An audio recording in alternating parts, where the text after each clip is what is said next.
Bien, bueno, vieron recién el video, o recién o hace un rato, vieron el video de Klaus, Sergio Pablos. La verdad que, bueno, es impresionante el trabajo realizado. Escucharon bien todo lo que se decía en la entrevista, lo que se mostraba. 3 años estuvieron para terminar el proyecto, ¿no? Proyecto que termina siendo un audiovisual, una película. 3 años para hacer la película. 300, más de 300 personas trabajando, porque habla de los técnicos. Y por otro lado tenemos que también contar a todas las personas que pusieron la voz, el elenco artístico, que pusieron la voz para los distintos personajes, eh, la composición de la música, todos los músicos que, que trabajaron para hacer la música. La verdad es que es un trabajo enorme el que han hecho, y es un trabajo enorme el que han tenido que hacer de preproducción, ¿eh? Eh, para lograr su objetivo. Trabajos de diseño, de búsqueda de socios como para lograr lo que ellos estaban buscando, que no era simplemente una película en 3D, sino una película en 2D, pero con otro estilo, con otro punto de vista. Eh, los concept art de los que habla, de los cuales decía que si bien la película tiene un alto nivel de calidad, y lo que se buscó siempre fue tratar de empatar ese concept art, pero que nunca llegaron por la complejidad y la gran demanda de recursos que conllevaba eso, pero así todo lograron un producto increíble. Y ya vamos a hablar de los concept art, pero está bueno eh, que lo hayan escuchado en esta entrevista.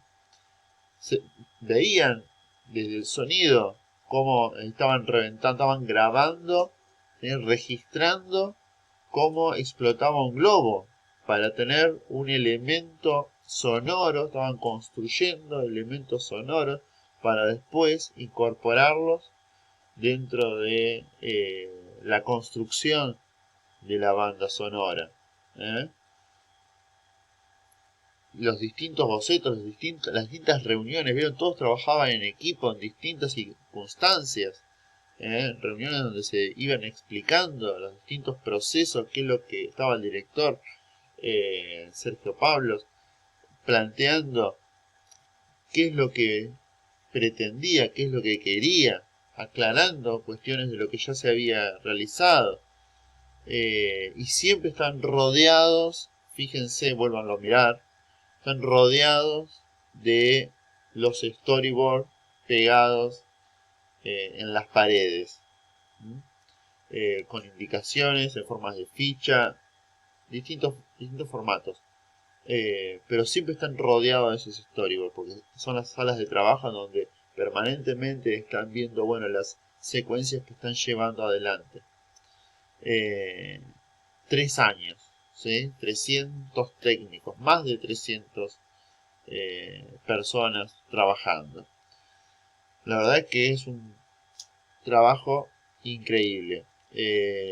Vuélvanlo a ver, véanlo en detalle en cada una de estas cuestiones que yo les remarco, ¿sí? Considero estos 3 años también porque hubo una gran cantidad de tiempo de preproducción, de diseño de personajes, como le estaba diciendo, de diseño de los escenarios, de buscar locaciones, referencia de locaciones, documentar, para que se generen esos escenarios. Bien. tiempo también para armar el equipo artístico. Bueno, bien, pasamos a otro tema. Seguimos con a ver, ¿qué es lo que viene acá? Acá estamos. El storyboard y la elección de las lentes, ópticas, objetivos. Cuando hablamos de lentes, estamos hablando de ópticas, de objetivos. Bien, sé que estos términos los vienen viendo desde iluminación y cámara y con nosotros también del año pasado, pero bueno, siempre es importante aclararlo, ¿no? Entre paréntesis.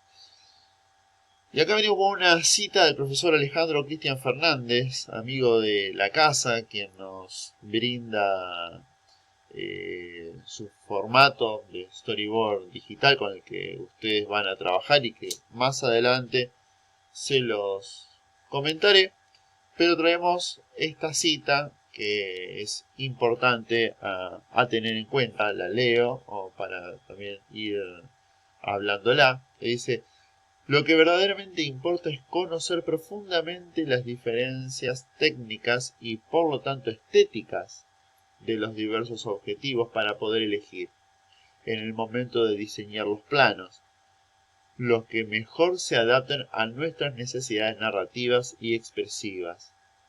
¿A qué vamos con esta cita?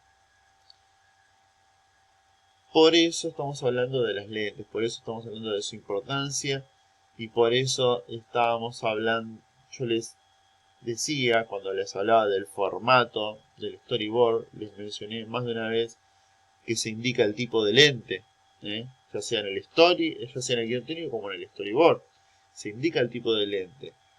Por lo tanto, es indispensable que el director conozca en profundidad las diferencias técnicas y estéticas de los distintos objetivos, de las distintas lentes, para poder elegir o para saber, bueno, por qué acá un 25 milímetros y allá en tal otro plano un 120 y en tal otro plano un 75 y en tal otro plano un 50.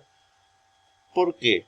Porque tiene que ver con una profundidad, tiene que ver con, le va a dar una mayor luminosidad, tiene mayor rango de foco o no, va a haber un juego entre el fondo y el objeto.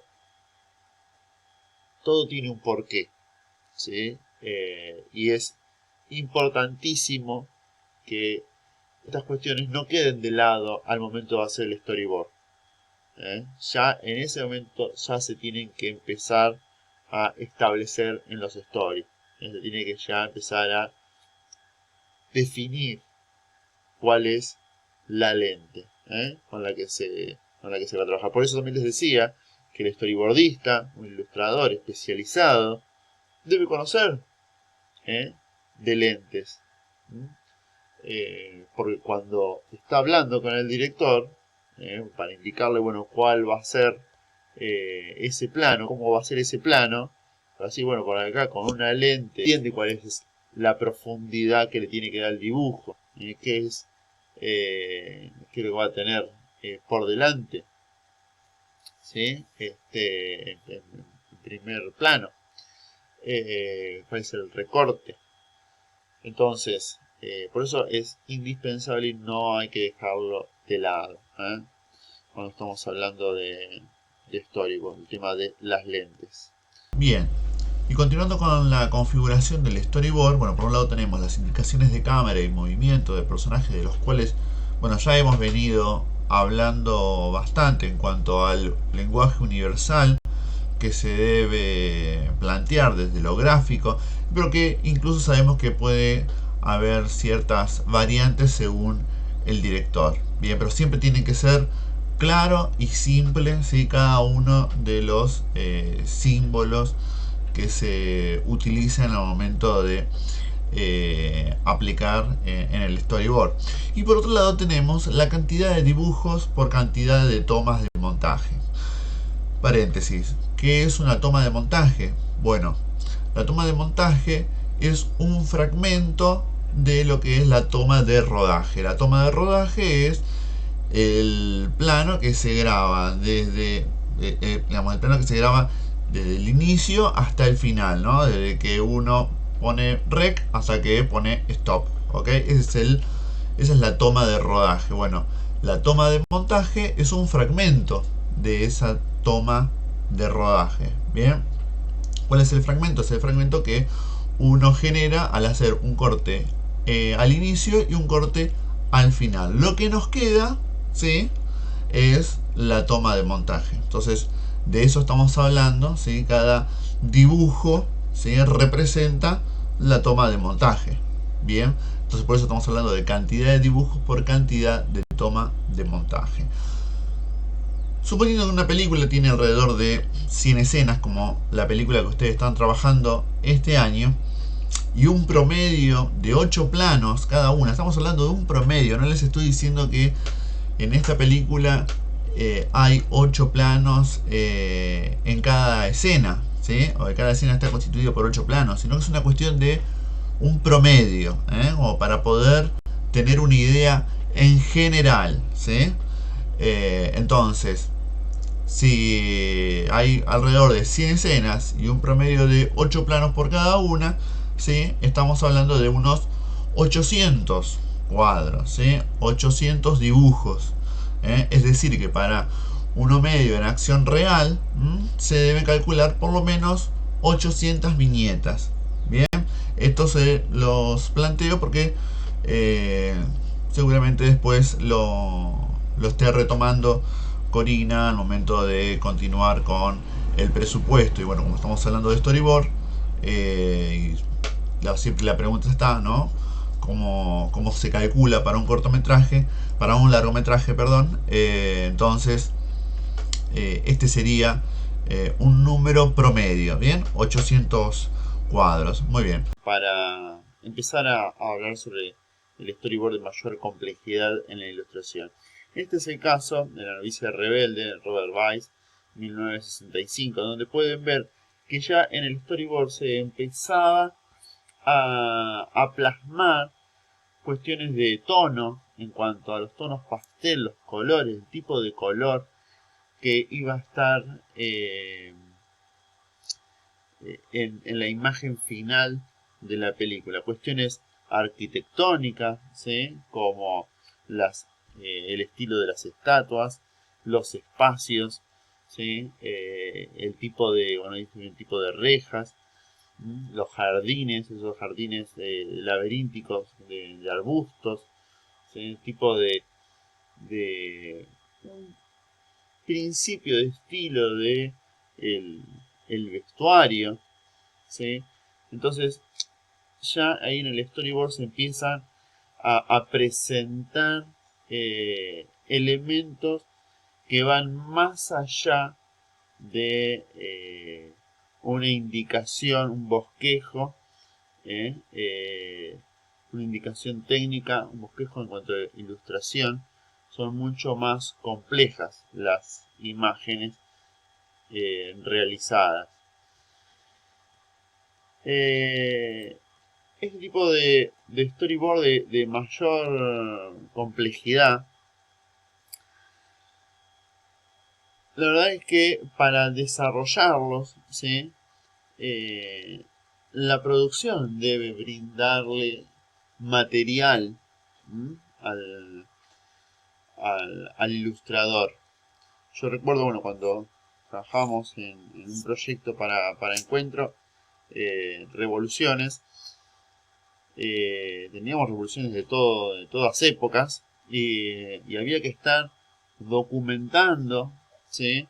Trabajábamos con el departamento de arte y también con fotografía, que hacían sus aportes también, ¿sí?, para documentar y para que las ilustraciones estuvieran bien realizadas en cuanto al contexto histórico del cual se contaba esa revolución o la historia. Bien, también muchas veces, bueno, sobre todo en encuentros se da mucho, que también intervienen expertos de de diversas ramas, ¿sí?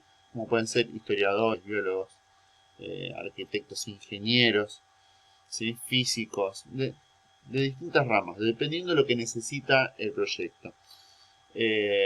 Nosotros, me acuerdo, con el caso de Revoluciones, estábamos muy vinculados con los historiadores, ¿sí? Pues para otros proyectos que tenían que ver con cuestiones de construcción y demás, estábamos muy vinculados con ingenieros que permanentemente nos estaban explicando y le explicaban también a, a los ilustradores o a la gente que estaba desarrollando determinadas animaciones, cuestiones muy específicas de su área para que la ilustración, la animación estuviera en concordancia con los contenidos de esas áreas. Entonces, por eso también es un trabajo de preproducción, de estar documentando con distintos tipos de archivos a los ilustradores para que el trabajo quede bien realizado, bien documentado en un contexto, en una época, en cuanto al vestuario, en cuanto a los tipos de vehículos, en cuanto a el tipo de arquitectura, el estilo de la arquitectura de la época, cómo eran las calles, en qué geografía se encontraba, se estaba desarrollando esa historia. Entonces no es lo mismo, no se dan los movimientos arquitectónicos igual en todo el mundo, en todo el mismo tiempo. Entonces, por eso es muy importante estar documentándolo, ¿sí? Y eso es un gran trabajo de preproducción. Y desde ya que este trabajo de documentación, obviamente, también aplica a la elaboración de los concept art, que ya vamos a ir viendo con mayor profundidad, pero de a poco nos vamos a ir introduciendo con estas ilustraciones de mayor complejidad. Bien, a ver, utilidades. Para arte, ya sea que la gente de arte haya ingresado al proyecto o no, estos storyboards de mayor complejidad, la verdad que les adelantan, ¿sí? Les adelantan las imágenes de resultados deseables, qué es lo que se espera, qué es lo que se busca, hacia dónde vamos. Bueno, este es el tipo de decorados, este es el tipo de vestuario, en aproximación, tipo de peinado, es una aproximación, ¿sí? Lo que se está buscando. Desde ya que después el departamento trabajará en función de eso y es muy posible que mejore lo propuesto, ¿sí? Son herramientas que impulsan, ¿sí? El trabajo. Y al director le sirve para ir confirmando, ¿sí?, que sus intenciones estéticas y narrativas van a quedar sustentadas en la obra audiovisual. En cuanto a los efectos visuales en 3D, ya que es un instrumento para avanzar en la realización o en la finalización, depende de los espacios visuales, tanto de los diseños de los personajes animados, ¿sí? y de otros elementos virtuales. Así, estos son algunos de los, a modo de ejemplo, que tiene que ver con la utilidad de estos storyboards de mayor complejidad. Ahora vamos a ver un fragmento del making of de Indiana Jones, ¿sí? Y el reino de la calavera de cristal de 2008. Ahí, bueno, hay un breve momento en que se desarrolla dentro de la preproducción el trabajo que se lleva adelante con el storyboard y el storyboard en 3D. Cómo es que lo utiliza Spielberg y para qué momentos lo utiliza. ¿Sí? Entonces, vean este fragmento a continuación y después desarrollamos un poco lo que vieron. ¿Sí?